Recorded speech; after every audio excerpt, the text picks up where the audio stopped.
तो friends, welcome back to my channel. तो दोस्तों, आज की जो वीडियो है, इस वीडियो में हम सीडीपी के महत्वपूर्ण प्रश्नों को देखेंगे। जी हाँ दोस्तों, इस वीडियो में हमने जो सीडीपी के प्रश्न लिए हैं वह आपके रीट एग्ज़ाम में पूछे जाने वाले प्रश्न हैं।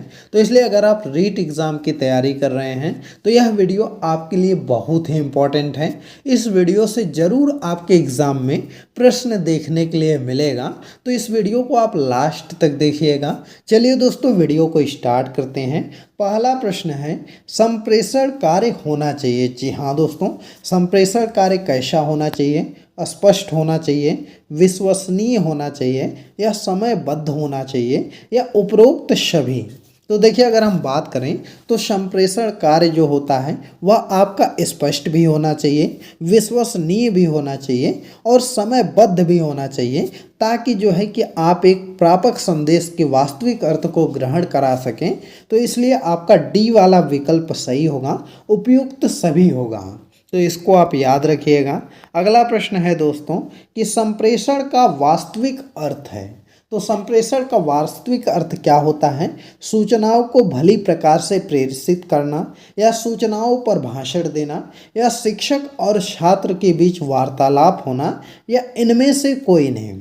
तो देखिए, अगर हम बात करें तो संप्रेषण का अगर वास्तविक अर्थ जो होता है वह आपका होता है कि एक व्यक्ति द्वारा दूसरे व्यक्ति को सूचनाओं एवं संदेशों को भेजना होता है तथा प्राप्तकर्ता द्वारा उन्हें ठीक और सही अर्थ में समझना होता है, जिस रूप में अर्थ में वह संप्रेषक कर रहा है। तो इसलिए अगर हम यहाँ पर बात करें तो यहाँ पर आपका डी वाला विकल्प हो जाएगा, इनमें से कोई नहीं। क्योंकि संप्रेषण का वास्तविक अर्थ आपका है कि एक व्यक्ति द्वारा दूसरे व्यक्ति को सूचनाओं और संदेशों को भेजना, और बाद में जो है कि प्राप्तकर्ता द्वारा उसे ठीक और सही अर्थ में समझना ही संप्रेषण कहलाता है। तो चलिए अगला प्रश्न देखते हैं। अगला प्रश्न है आपका कि सामूहिक संप्रेषण का गुण है। तो सामूहिक संप्रेषण का क्या गुण होता है? ऑप्शन है, यह विधि सरल तथा सस्ती है, छात्रों के व्यवहार कुशल बनाती है, या छात्रों में नेतृत्व कुशलता का विकास करती है, या उपरोक्त सभी। तो देखिए, अगर हम यहाँ पर बात करें तो सामूहिक संप्रेषण का जो गुण होता है वह आपका यह सभी होता है। जी हाँ दोस्तों, सामूहिक संप्रेषण का जो गुण है वह आपका सरल और सस्ती भी होती है, वो छात्रों को व्यवहार कुशल भी बनाती है, और छात्रों में नेतृत्व कुशलता का विकास भी करती है। तो इसलिए डी वाला विकल्प आपका सही हो जाएगा। अगला प्रश्न देखते हैं। अगला प्रश्न है कि संप्रेषण के प्रकार हैं। तो संप्रेषण आपके कितने प्रकार के होते हैं? तो देखिए, अगर हम बात करें संप्रेषण की तो संप्रेषण आपके दो प्रकार के होते हैं। एक आपका व्यक्तिगत संप्रेषण होता है और दूसरा सामूहिक संप्रेषण होता है। तो इसको आप याद रखिएगा, यह दो प्रकार के संप्रेषण होते हैं। इस चीज़ को याद रखेंगे, व्यक्तिगत संप्रेषण और सामूहिक संप्रेषण। दोस्तों, यह जो भी प्रश्न हम आपको करवा रहे हैं यह आपके रीट के पॉइंट ऑफ व्यू से बहुत ही इम्पोर्टेंट है। यह सभी प्रश्न आपके एग्जामों में पूछे गए हैं, इसलिए आप इनको अच्छे से तैयार करिएगा। अगला प्रश्न है, संप्रेषण के प्रमुख घटक कौन से हैं? जी हाँ दोस्तों, संप्रेषण के प्रमुख घटक पूछा गया है। तो ऑप्शन है प्रेषक, या आपका प्रापक है, और माध्यम है, उपरोक्त सभी है। तो देखिए, अगर हम बात करें संप्रेषण के घटक की तो संप्रेषण में आपका एक प्रेषक होता है, दूसरा संदेश होता है, तीसरा माध्यम होता है, चौथा प्रापक होता है, और पांचवा प्रतिपुष्टि होती है। तो यह 5 घटक होते हैं। तो इसलिए यह तीनों घटक आपके संप्रेषण के घटक हैं। तो इसलिए आपका डी वाला विकल्प सही हो जाएगा, उपयुक्त सभी। तो इसको आप याद रखिएगा। चलिए अगला प्रश्न देखते हैं। अगला प्रश्न है कि बच्चे प्रभावी रूप से सीखते हैं जब। तो बच्चे प्रभावी रूप से कब आपका सीखेंगे? वे पाठ्य पुस्तक में दिए गए तथ्यों को याद करते हैं, या वे श्यामपट्ट पर अध्यापक के द्वारा लिखे गए उत्तरों की नकल करते हैं, या वे विभिन्न गतिविधियों एवं कार्यों में सक्रिय रूप से भाग लेते हैं, या शिक्षक द्वारा शिक्षक कक्षा में होने वाली सभी घटनाओं व बच्चों को पूर्ण रूप से नियंत्रित करता है। तो बच्चे प्रभावी रूप से कब सीखेंगे? तो देखिए दोस्तों, बच्चे तभी प्रभावी रूप से सीखेंगे जब जो शिक्षक गतिविधि कराएंगे उसमें जो है कि वह सक्रिय रूप से अगर शामिल होंगे, भाग लेंगे, तभी जो है कि बच्चे प्रभावी रूप से सीखेंगे।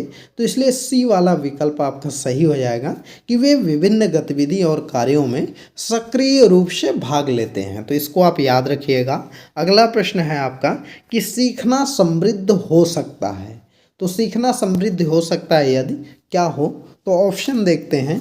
ऑप्शन है वास्तविक दुनिया से उदाहरणों को कक्षा में लाया जाए जिससे विद्यार्थी एक दूसरे से अंतःक्रिया करें और शिक्षक उस प्रक्रिया को सुगम बनाएं, या कक्षा में अधिक से अधिक शिक्षण सामग्री का प्रयोग किया जाए, या शिक्षक विभिन्न प्रकार के व्याख्यान और स्पष्टीकरण का प्रयोग करें, या कक्षा में अत्यधिक परीक्षाओं पर अपेक्षित ध्यान दिया जाए।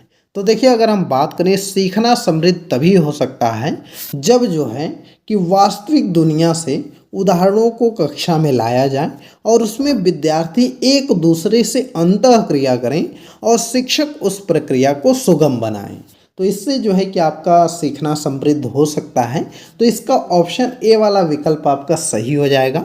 चलिए अगला प्रश्न देखा जाए। अगला प्रश्न है, कक्षा में अनुशासन बनाए रखने के लिए सर्वाधिक प्रभावशाली उपाय क्या है? जी हाँ दोस्तों, सर्वाधिक प्रभावशाली उपाय पूछा गया है। तो ऑप्शन है अनुशासनहीन छात्रों को कक्षा से बाहर निकाल देना चाहिए, या शिक्षण को रोचक और व्यवहारिक बनाना चाहिए, या छात्रों को अभिभावक को सूचित करना चाहिए, या अनुशासनहीन छात्रों को विशिष्ट सुविधाएं प्रदान करनी चाहिए। तो देखिए, अगर आप कक्षा में अनुशासन बनाए रखने के लिए सबसे जो प्रभावशाली उपाय है वह है, यह आपका क्या हो जाएगा? तो वह आपका हो जाएगा कि जो शिक्षण है आपका वह रोचक और व्यवहारिक बनाया जाना चाहिए। जी हाँ दोस्तों, आप अपने शिक्षण को रोचक बनाइए और व्यवहारिक बनाइए, जिससे कि बच्चे ज़्यादा इंटरेस्ट के साथ कक्षा में शामिल होंगे और वह आपका जो है कि शिक्षण जो अनुशासन भी बना रहेगा। तो इसलिए बी वाला विकल्प आपका सही हो जाएगा। चलिए अगला प्रश्न देखते हैं। अगला प्रश्न है कि यदि कुछ विद्यार्थी कक्षा में अध्ययन की चित्तवृत्ति से नहीं है तो आप क्या करेंगे? तो ऑप्शन है उन्हें अध्ययन के लिए बाध्य करेंगे। तो ऐसा दोस्तों बिल्कुल नहीं करना है कि किसी छात्र को बाध्य करना है, तो यह नहीं है। अगला है उन विद्यार्थियों को कक्षा छोड़ने के लिए कहेंगे। तो ऐसा भी नहीं करना आपको कि विद्यार्थियों को जो नहीं सीख रहे हैं उनको निकाल देंगे। अगला है उन्हें चेतावनी देंगे कि वे अवश्य अध्ययन करें, नहीं तो आप प्रधानाध्यापक को सूचित करेंगे। तो ऐसा भी दोस्तों नहीं करना है। अगला है उन्हें उनकी रुचि अथवा आप अपने विषय के अनुसार रुचिपूर्ण चीज़ें बताएंगे। बिल्कुल सही है दोस्तों कि जो है कि हम उनकी रुचि के अनुरूप या जो है कि अपने विषय के अनुसार रुचिपूर्ण तरीके से जो है उनको चीज़ों को बताएंगे, जिससे कि उनका मन लगने लगेगा क्लास में और वह चीज़ों को अच्छी तरह से सीख सकेंगे। तो डी वाला विकल्प सही हो जाएगा। अगला प्रश्न है कि कक्षा में जो विद्यार्थी प्रश्न पूछते हैं उन्हें क्या करना चाहिए? जो विद्यार्थी प्रश्न पूछते हैं, तो ऑप्शन है कि कक्षा के बाद शिक्षक से मिलने की सलाह देनी चाहिए। बिल्कुल गलत है दोस्तों। अगला है कक्षा चर्चा में भाग लेने के लिए प्रोत्साहित किया जाना चाहिए। तो ऐसा भी जो है दोस्तों कि कक्षा चर्चा में भाग लेने के लिए प्रोत्साहित हमको करना चाहिए, थोड़ा मोड़ा यह भी सही हो सकता है। अगला है लगातार प्रश्न पूछने के लिए प्रोत्साहित करना चाहिए। बिल्कुल सही बात है दोस्तों कि जो विद्यार्थी अगर कक्षा में प्रश्न पूछ रहे हैं तो उन्हें हमको क्या करना चाहिए कि लगातार वह आपसे प्रश्न पूछें, उनको प्रोत्साहित करना चाहिए। तो सी वाला विकल्प आपका ज़्यादा पॉजिटिव है, तो इसलिए जो है कि आपका सी वाला विकल्प सही हो जाएगा। अगला प्रश्न देखते हैं। अगला प्रश्न आपका है कक्षा में विद्यार्थियों को रुचि बनाए रखने के लिए एक शिक्षक को उचित है। तो एक शिक्षक को क्या करना चाहिए? श्यामपट्ट का प्रयोग करना चाहिए, चर्चा करनी चाहिए, कहानी कहना चाहिए या प्रश्न पूछना चाहिए। तो देखिए दोस्तों, अगर हम बात करें तो कक्षा में विद्यार्थियों को रुचि बनाए रखने के लिए एक शिक्षक को चाहिए कि वह विद्यार्थियों से प्रश्न पूछें। जब वह विद्यार्थियों से प्रश्न पूछेंगे तो इससे जो है कि काफ़ी ज़्यादा जो है कि विद्यार्थियों में इंटरेस्ट जगेगा, चीज़ों को वह सीखेंगे। तो इसलिए डी वाला विकल्प सही हो जाएगा। दोस्तों, यह जो भी प्रश्न हम आपको करवा रहे हैं आपके एग्ज़ाम के पॉइंट ऑफ व्यू से बहुत ही ज़्यादा इम्पॉर्टेंट हैं, तो इसलिए आप इन सभी प्रश्नों को अच्छे से तैयार कर लीजिए। और दोस्तों, अगर आप लोग चैनल पर नए हैं तो चैनल को सब्सक्राइब कर लीजिए, साथ ही में बेल आइकन भी प्रेस कर दीजिए, जिससे कि मैं कोई नई वीडियो अपलोड करूं तो आप तक उसकी नोटिफिकेशन सबसे पहले पहुंच जाए। और दोस्तों, आपको बता दें कि हमारा एक टेलीग्राम चैनल भी है, जिसका कि लिंक वीडियो के डिस्क्रिप्शन में दिया गया है। तो हमको टेलीग्राम पर भी फॉलो कर लीजिए, क्योंकि जो चैनल है टेलीग्राम का उस पर इस वीडियो का PDF वगैरह हो गया वहाँ पर शेयर किया जाता है, तो इसलिए फॉलो ज़रूर करिए। अगला प्रश्न है कि विशेष रूप से प्राथमिक स्तर पर विद्यार्थियों को सीखने संबंधी समस्याओं को संबोधित करने का बेहतर तरीका है। तो सीखने संबंधी समस्याओं का जो संबोधित करने का बेहतर तरीका है वह आपका क्या है? तो ऑप्शन है महंगी और चमकदार समस्या सामग्री का प्रयोग करना चाहिए। तो बिल्कुल गलत है दोस्तों, हमको महंगी और चमकदार समस्या सामग्री का प्रयोग नहीं करना है, तो यह गलत बात है। सरल और रोचक पाठ्य पुस्तकों का प्रयोग करना है, तो बिल्कुल ऐसा भी नहीं करना है कि हमको बिल्कुल सरल पुस्तक ले लेनी है, रोचक पुस्तक ले लेनी है, तो यह भी गलत है। कहानी कथन पद्धति का प्रयोग करना है, तो ऐसा भी आपको नहीं करना है कि हर एक लेसन में आपको कहानी कह करके बताना पड़े। अगला है क्षमता के अनुरूप विभिन्न शिक्षण पद्धतियों का प्रयोग करना। बिल्कुल सही बात है दोस्तों कि आपको जो है कि प्राथमिक स्तर पर विद्यार्थियों को सीखने संबंधी समस्याओं को संबोधित करने के लिए आप क्या करें कि क्षमता के अनुरूप, उनकी जितनी क्षमता है उसके अनुरूप विभिन्न शिक्षण पद्धतियों का प्रयोग करें। तो डी वाला विकल्प आपका सही हो जाएगा, यही इसका आंसर है। अगला प्रश्न है सीखने की तत्परता की ओर इंगित संकेत करती है। तो सीखने की तत्परता किस ओर जो है कि संकेत करती है? थॉर्नडाइक का तत्परता नियम, शिक्षार्थियों का सामान्य योग्यता स्तर, या सीखने के सार्थक शिक्षार्थियों का वर्तमान संज्ञानात्मक स्तर, या सीखने के कार्य की प्रकृति को संतुष्ट करने। तो देखिए यहाँ पर अगर हम बात करें तो इसका जो सही आंसर आपका हो जाएगा वह हो जाएगा सीखने के सार्थक में शिक्षार्थियों का वर्तमान संज्ञानात्मक स्तर की ओर जो है वह संकेत करती है। तो सी वाला विकल्प आपका सही हो जाएगा, यही इसका आंसर है। अगला प्रश्न है आपका कि शिक्षार्थी व्यक्तिक विभिन्नता प्रदर्शित करते हैं, अतः शिक्षकों को, तो विद्यार्थी जो है कि व्यक्तिक विभिन्नता प्रदर्शित करते हैं, तो शिक्षकों को क्या करना चाहिए? अधिगम की एक समान गति पर बल देना चाहिए, या सीखने के विविध अनुभवों को उपलब्ध कराना चाहिए, या कठोर अनुशासन सुनिश्चित करना चाहिए, या परीक्षाओं की संख्या बढ़ा देनी चाहिए। तो देखिए अगर हम यहाँ पर बात करें तो यहाँ पर जो सही ऑप्शन है आपका वह है सीखने के विविध अनुभवों को उपलब्ध कराना चाहिए। जी हाँ दोस्तों, शिक्षार्थी व्यक्तिक विभिन्नता को प्रदर्शित कर रहे हैं, तो इसलिए आपका क्या चाहिए कि सीखने के विविध अनुभवों को उपलब्ध कराना चाहिए। तो इसलिए बी वाला विकल्प आपका सही हो जाएगा। अगला प्रश्न देखते हैं। अगला प्रश्न है कि विद्यालयों को किसके लिए व्यक्तिक विभिन्नताओं को पूरा करना चाहिए। जी हाँ दोस्तों, पूछा गया है कि विद्यालयों को किसके लिए व्यक्तिक विभिन्नताओं को पूरा करना चाहिए। तो ऑप्शन है व्यक्तिक शिक्षार्थियों को विशिष्ट होने की अनुभूति कराने के लिए। तो बिल्कुल गलत बात है दोस्तों कि हम उनको जो है कि विशिष्ट होने का अनुभूति कराएं, ऐसा उद्देश्य नहीं होता है। अगला है व्यक्तिक शिक्षार्थियों के मध्य खाई को कम करने के लिए। बिल्कुल सही बात है दोस्तों कि जो व्यक्तिगत विभिन्नता छात्रों में पाई जाती है उनके बीच जो खाई है उसको कम करने के लिए जो है हमको जो है कि विद्यार्थियों के व्यक्तिगत विभिन्नताओं को पूरा करना चाहिए। तो इसलिए बी वाला विकल्प आपका सही आंसर दिया गया है, यही इसका आंसर हो जाएगा।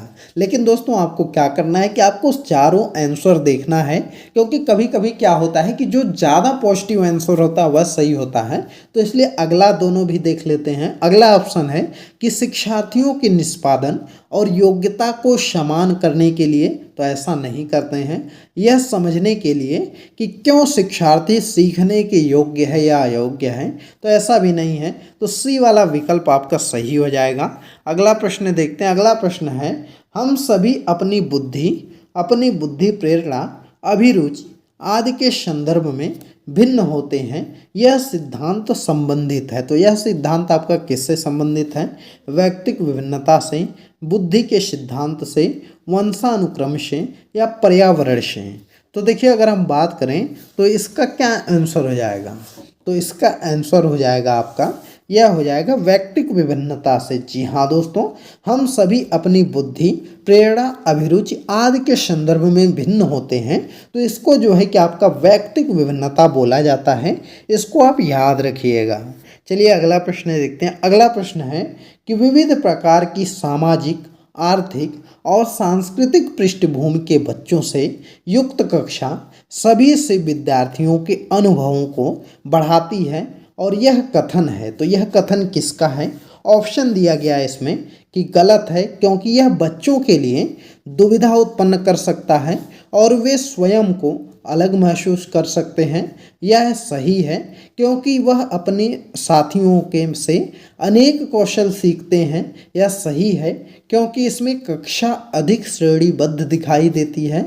यह गलत है, क्योंकि यह अनावश्यक स्पर्धा की ओर ले जाता है। तो देखिए इसमें सही आंसर की बात करें तो यहाँ पर जो दिया गया है कि विविध प्रकार की सामाजिक, आर्थिक और सांस्कृतिक पृष्ठभूमि के बच्चों से युक्त कक्षा सभी शिक्षार्थियों के अधिगम को अनुभव की ओर बढ़ाती है। तो यह जो कथन है यह सही है आपका। जी हाँ दोस्तों, कथन सही है, क्योंकि बच्चे अपने साथियों से अनेक कौशल सीखते हैं। तो इसलिए बी वाला आपका आंसर सही हो जाएगा, यही इसका आंसर है।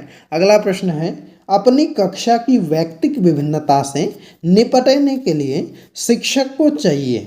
तो अपनी इस कक्षा की व्यक्तिक विभिन्नता से निपटने के लिए शिक्षक को क्या चाहिए?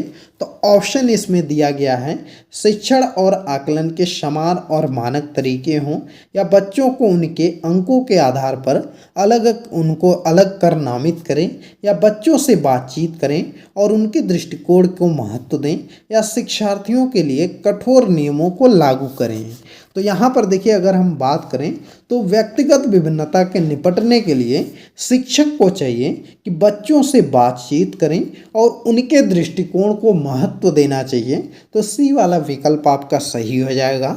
अगला प्रश्न है दोस्तों कि शिक्षार्थियों की व्यक्तिगत विभिन्नताओं के संदर्भ में शिक्षिका को चाहिए। तो शिक्षिका को क्या चाहिए कि अगर शिक्षार्थियों में व्यक्तिगत विभिन्नता पाई जा रही है तो ऑप्शन दिया गया है, विविध प्रकार की अधिगम परिस्थितियों को उपलब्ध कराना, या निगमनात्मक पद्धति के आधार पर समस्याओं का समाधान करना, या कलन विधि का अधिकतर प्रयोग करना, या बात करने के लिए शिक्षार्थियों को तथ्य उपलब्ध कराना। तो यहाँ पर देखिए जो सही आंसर है वह है विविध प्रकार की अधिगम परिस्थितियों को उपलब्ध कराना चाहिए। जी हाँ दोस्तों, विविध प्रकार के जो है कि अधिगम परिस्थितियों को उपलब्ध कराना चाहिए, जिससे कि बच्चे आसानी तरीके से सीख सकते हैं। तो इसलिए ये वाला विकल्प आपका सही हो जाएगा, यही इसका आंसर है। अगला प्रश्न है दोस्तों, सह शैक्षणिक क्षेत्रों में निष्पादन के आधार पर शैक्षणिक क्षेत्रों में निष्पादन के स्तर का बढ़ाने का औचित्य स्थापन किस आधार पर किया जा सकता है? तो ऑप्शन है, यह हाथ से किया जा सकता है के प्रति सम्मान विकसित करता है, यह व्यक्तिगत विभिन्नता को संतुष्ट करता है, यह आपका हाथीकृत विद्यार्थियों के लिए प्रतिपूरक भेदभाव की नीति का अनुगमन करता है। यह सार्वभौमिक धारणा को सुनिश्चित करता है। तो देखिए, अगर हम बात करें यहाँ पर तो शैक्षणिक निष्पादन के लिए जो है आधार पर शैक्षिक क्षेत्रों में निष्पादन के स्तर जो है को बढ़ाने के लिए आपका क्या किया जा सकता है। तो यहाँ पर जो आपका जो है औचित्य स्थापन किस आधार पर किया जाएगा, तो वह व्यक्तिगत विभिन्नताओं को संतुष्ट करेगा। जी हाँ दोस्तों, बी वाला ऑप्शन आपका सही हो जाएगा। यह व्यक्तिगत विभिन्नताओं को संतुष्ट करेगा, तो इसलिए बी वाला विकल्प सही है। तो दोस्तों, आज की इस वीडियो में यह टॉप 20 प्रश्न ही देखेंगे और यह सभी प्रश्न दोस्तों आपके एग्ज़ाम के पॉइंट ऑफ व्यू से बहुत ही इम्पोर्टेंट हैं। यह सभी एग्ज़ामों में पूछे गए प्रश्न हैं और आपके एग्ज़ाम में भी प्रश्न पूछे जा सकते हैं। तो इसलिए हमने इस वीडियो में सिर्फ व्यक्तिगत विभिन्नता को ज़्यादा फोकस किया है, उन्हीं से प्रश्नों को लिया है। और दोस्तों, यह सभी व्यक्तिगत विभिन्नता के प्रश्न एग्ज़ामों में आए हुए हैं, तो इसलिए इसको मिस मत करिएगा। आपके एग्ज़ाम में 1 या 2 नंबर में प्रश्न आ सकता है, तो आप इस वीडियो को अच्छे से देख लीजिए। वीडियो पसंद आई हो तो वीडियो को लाइक करिए, ज़्यादा से ज़्यादा शेयर करिए और चैनल पर नए हैं तो चैनल को भी सब्सक्राइब कर लीजिए। चलिए मिलते हैं अगली एक नई वीडियो में एक नए टॉपिक के साथ। तब तक के लिए बाय बाय।